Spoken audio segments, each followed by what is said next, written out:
बिस्मिल्लाहिर्रहमानिर्रहीम। अस्सलाम वालेकुम नाजरीन, मैं हूं मोहम्मद बिलाल। आप देख रहे हैं बिलाल कांजू ऑफिशियल यूट्यूब चैनल। नाजरीन, आज की इस वीडियो में हम बात करेंगे गंदम के रेट के हवाले से। जो हमारी नई गंदम आएगी, क्या इसे स्टोर करना चाहिए या फौरन सेल कर देना चाहिए।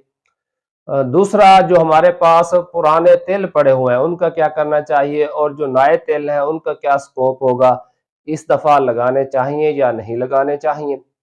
और इसके अलावा तीसरी बात कि जो हमारे पास पुरानी सरसों पड़ी हुई है उसका क्या करना चाहिए, और जो अभी अभी मार्केट में आई है इसे स्टोर करना चाहिए या सेल कर देना चाहिए। और इसी तरह जिन दोस्तों के पास मौसमी मकई पड़ी है तो क्या मजीद रेट बढ़ेगा या उसे सेल कर देना चाहिए, और जो हमारी भारिया मकई है इसका क्या रेट होगा, इसके हवाले से भी बात करेंगे।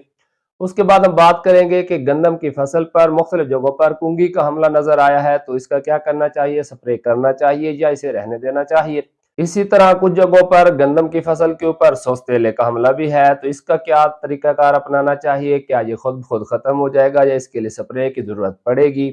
इससे अगला पॉइंट के गर्मी की शिद्दत का क्या रुझान है, और अगर गर्मी की शिद्दत बढ़ जाए तो हमारा गंदम की फसल पर क्या असरात मुरतब हो सकते हैं। सबसे आखिर में हम बात करेंगे कि गंदम की फसल में दाने को पिचकने से बचाने के लिए क्या करना चाहिए, यानी कि जो पानी की मैनेजमेंट है वो कैसे करनी चाहिए। तो सबसे पहले मैं आपको बताता चलूं कि जो सिंध के अंदर नई गंदम मार्केट में आई है वो 3800 रुपए तक सेल हुई है। यानी हम यूं कह सकते हैं कि जैसे जैसे नई गंदम मार्केट में आना शुरू होगी रेट 4000 से नीचे रहेगा। मैं अमूमन कहता हूं कि अभी तक पंजाब में गंदम की जो इमदादी कीमत है उसका फैसला नहीं हुआ, जबकि सिंध में इमदादी कीमत का फैसला हो गया है। मगर आप ये बात याद रखें कि जो पंजाब हुकूमत है या सिंध हुकूमत है, जो उनका टारगेट है उन्होंने उतना ही खरीदना है। और जब टारगेट से ज्यादा गंदम होती है तो फिर आप लोगों से आड़ती हजरात नहीं खरीदनी है, और उसमें बहुत सारे मसाइल होते हैं। तो जब गंदम सरप्लस हो तो हर किसी की पहुंच में बारदाना नहीं होता, जिससे क्या होता है कि हमारे छोटे काश्तकार खासकर या जिनके पास स्टोरेज की सलाहियत नहीं होती उन्हें गंदम सेल करनी पड़ती है, जिसमें आड़ती हजरात तकरीबन 200-250 रुपए कम रेट पर आपसे खरीदेंगे, फिर वही बारदाना लेकर आगे सेल करेंगे। और जैसे ही खरीदारी का अमल रुकेगा उसके बाद साफ ज़ाहिर है ओपन मार्केट का काम शुरू होगा तो गंदम के रेट में मजीद इजाफे का इम्कान नहीं है। तो इसीलिए मेरा आप दोस्तों को मशवरा है कि अगर आप अफोर्ड कर सकते हैं तो कोशिश करें जो आपके पास पुरानी गंदम पड़ी हुई है उसका रेट अभी अच्छा चल रहा है उसे आप निकाल दें, जो आपके अपने खाने के लिए जस्ट वो रखें। और जो नई गंदम आपके पास आएगी उसे आपने अच्छी तरह धूप लगवानी है, प्रॉपर तरीके से स्टोरेज करना है और कुछ अरसे के लिए भूल जाना है, यानी इंशाल्लाह बाद में आपको रेट अच्छा मिलेगा।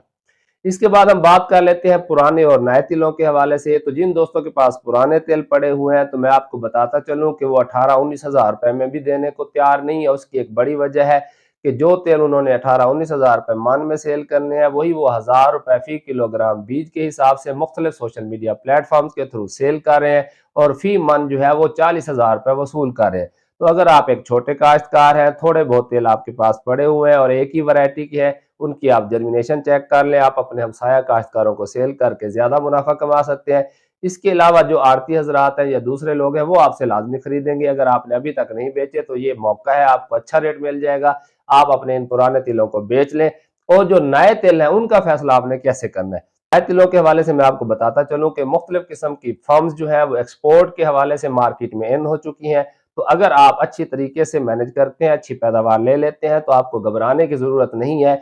बहुत ज्यादा रेट डाउन होने के चांसेस नहीं है, यानी यही कोई 14-15 हजार से ऊपर ही रेट इंशाल्लाह, ये मैं वादा तो नहीं कर रहा लेकिन इंशाल्लाह आपको इतना रेट जो है वो मिलेगा, क्योंकि एक्सपोर्ट मार्केट तेल की जो है वो एस्टेब्लिश होने जा रही है। उसके बाद हम बात कर लेते हैं पुरानी और नई मकई की। तो जो पुरानी मकई है अब उसमें पिछले 1-2 दिन से जो है वो 100-200 रुपए कमी आना शुरू हो गई है, तो इसीलिए कोशिश करें आप पुरानी मकई निकाल दें। और जो नई मकई आती है उसमें मॉइस्चर की मिकदार भी कम होती है, उसे खुश्क करना भी बहुत आसान होता है। और अगर आपको वक्त के ऊपर जो है वो अच्छा रेट ना मिल रहा हो तो उसे आप स्टोर कर सकते हैं। गंदम की फसल पर कुंगी के हमले के हवाले से तो पंजाब के मुख्तलिफ इलाका जात में गंदम की खासकर जो पिछेती फसल है या जहाँ पर नाइट्रोजन का ज्यादा इस्तेमाल किया गया है, पोटाश का इस्तेमाल नहीं किया गया, जड़ी बूटियों को सही तरीके से कंट्रोल नहीं किया गया, वहां पर कुंगी की शिकायत मिल रही है। तो आपने देखना है अगर आपका दाना अभी दूधिया हालत में है और कुंगी की बीमारी जो है वो आपके खेत में सिर्फ किसी एक टुकड़े में नहीं बल्कि मुख्तलिफ जगहों पर नजर आ रही है, तो फिर आपको स्प्रे की तरफ जाना चाहिए। और मैं आपको बताता चलूं कि जिन दोस्तों के यहाँ अच्छी खासी शिद्दत में कुंगी का हमला हो गया है,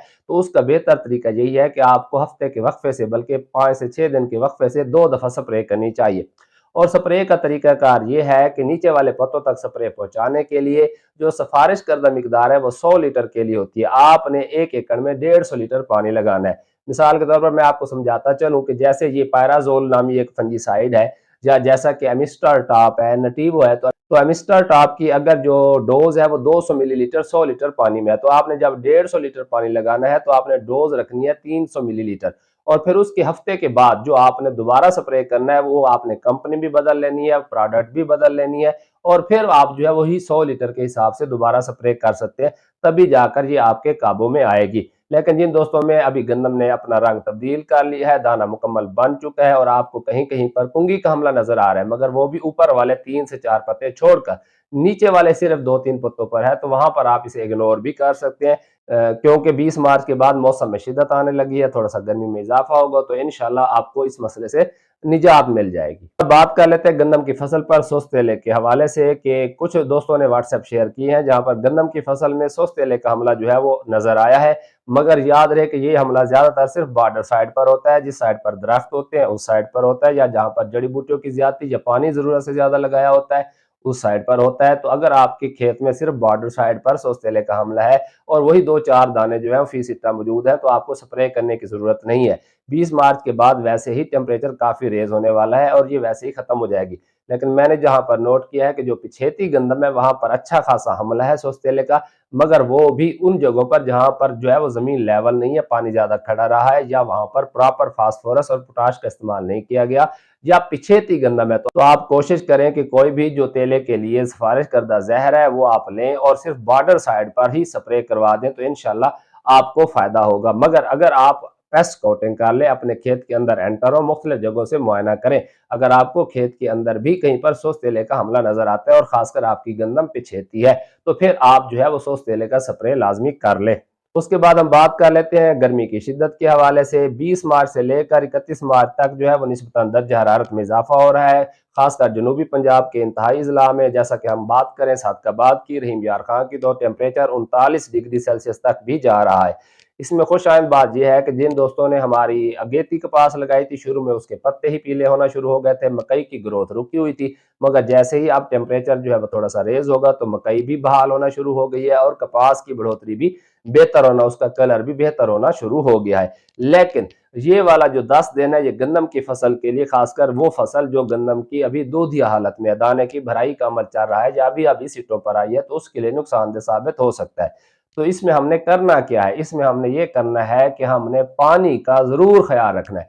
साथ में मैं आपको ये भी बताता चलूं कि अगर हम जनूबी पंजाब की बात करें तो इन 10 दिनों में फिलहाल कोई खास किस्म की कहीं पर बारिश का इम्कान नहीं है, और दिन का दर्जा हरारत जैसे मैंने आपको बताया 39 डिग्री सेल्सियस तक जाने का इम्कान है। मगर आपने पानी का फैसला ये देखकर करना है कि आपकी जमीन कैसी है। अगर रेतली जमीन है और अभी दाना दूधी हालत में है, या दूधी हालत से भी थोड़ा सा गाढ़ा हो चुका है, मगर आपको फिर भी पानी लगाना पड़ेगा। अगर आपकी जमीन पक्के वाट की है और अभी आपने 5-7 दिन पहले या 10 दिन पहले पानी लगाया है और दाना दूधी हालत क्रॉस कर चुका है, तो फिर बेशक आप पानी ना लगाएं। लेकिन बेशक आपकी जमीन पक्के वाट की है और अभी आपको पानी लगाए हुए 20-25 दिन हो गए हैं, मगर अभी दाना जो है वो दूधी हालत में है, तो आजकल में आप पानी लगा लें, क्योंकि अगर आपने पानी ना लगाया तो दाना शरीवल होने के चांसेस बढ़ जाते हैं। इसके अलावा हमारे मुख्तलिफ जगहों पर यह मसला आता है कि जैसे ही पानी लगाते हैं तो फौरन गंदम गिर जाती है। आजकल तो खैर हवा की वो रफ्तार नहीं है, पिछले हफ्ते के अंदर जिन दोस्तों ने भी पानी लगाया गंदम गिर गई है। उसकी एक बड़ी वजह होती है कि जब वत्तर खुश्क हो जाता है, ज्यादा हम गैप देते हैं और उसके बाद पानी लगाते हैं, तो फिर गंदम गिरती ही गिरती है। लेकिन मैंने जहां पर देखा है कि अगर उस गंदम के अंदर अभी फुल भराई नहीं हुई थी, दाने की सिट्टे के अंदर ज्यादा वजन नहीं था, तो वो गंदम जो है वो गोडी मार के, यानी जो सिट्टा है उसको ऊपर उठा लेती है। उसके हवाले से वीडियोस बनी हुई हैं कि आप पोटाश का स्प्रे कर सकते हैं, अमाइनो एसिड का स्प्रे कर सकते हैं, साथ में फंजीसाइड मिला सकते हैं, ताकि गिरी हुई गंदम की पैदावार में ज्यादा कमी वाकई ना हो। मगर जो पिछेती काश्ता गंदम है उसमें अभी आपने पानी बंद नहीं करना, वरना ये आपके लिए नुकसानदेह साबित होगा। और आखिर में हम बात कर लेते हैं कि जो 20 मार्च से जिस तरह का दर्जा हरारत जा रहा है, यानी पहले दर्जा हरारत काफी कम था, उसमें उगाव का मसला आ रहा था, तो ये वाले जो 10 दिन है जिनके पास रकबा खाली पड़ा है, तिलों की काश्त के लिए बेहतरीन मौका है। यानी अगर आपकी मैरा भारी मैरा किस्म की ज़मीन है तो पटड़ियों पर बेड काश्त को तरजीह दें, और अगर आपकी हल्की मैरा रेतली ज़मीन है तो फिर वहाँ पर आप कोशिश करें कि आप ड्रिल काश्त को तरजीह दें, क्योंकि इन 10 दिनों के अंदर बारिश का इम्कान भी नहीं है और जैसा टेम्परेचर जा रहा है आपका उगाव भी जल्दी हो जाएगा और ये बर वक्त काश्ता होंगे। और ख़ासकर आपको मार्केट में मुख्तलिफ किस्म के बीज मिलेंगे, कोई TS3 के नाम से, कोई TS5 के नाम से, और इसी तरह जो है वो मुख्तलिफ झाड़ीदार अक़साम मिलेगी। लेकिन मैं आपको बताता चलूँ कि मार्केट में 50% से ज़्यादा TS3 ही सेल हो रही है, उसी को ही TS5 बना के सेल किया जा रहा है, उसी को ही मुख्तलिफ नाम दिए जा रहे हैं। तो अगर आपके पास कोई अथेंटिक सोर्स है तो कोशिश करें नयाब 2016 ले लें। इसके अलावा नयाब पर्ल है, नयाब मिलीनियम है, आप वो भी काश्त कर सकते हैं। लेकिन TS3 एक अच्छी वैरायटी है। मैंने पहले तेल के हवाले से एक वीडियो बनाई तो एक दोस्त का कमेंट था कि मैंने TS5 लगाई और वो 90 दिन में तैयार होगी। तो आपकी गलतफहमी है, जैसे मैंने कहा कि TS3 को ही TS5 के तौर पर सेल किया जा रहा है। दरअसल TS5 120-25 दिन लेती है, जबकि TS3 जो है वो वाकई ही 90 दिन में तैयार हो जाती है। तो अगर आपके पास घर का बीज है, किसी फार्मर से मिलता है, तो आप TS3 भी काश्त कर सकते हैं। इसके अलावा आप नयाब 2016 भी इस काश्त में ये बहुत ज़्यादा अच्छा परफॉर्म करते हैं। तो आप इनकी काश्त को जो है वो जल्द अज जल्द मुकम्मल करें। लेकिन साफ ज़ाहिर है जिन दोस्तों के पास गंदम खड़ी है और गंदम के बाद लगाने का इरादा रखते हैं, तो उसके ऊपर इंशाल्लाह मैं बाद में वीडियो अपलोड कर दूंगा।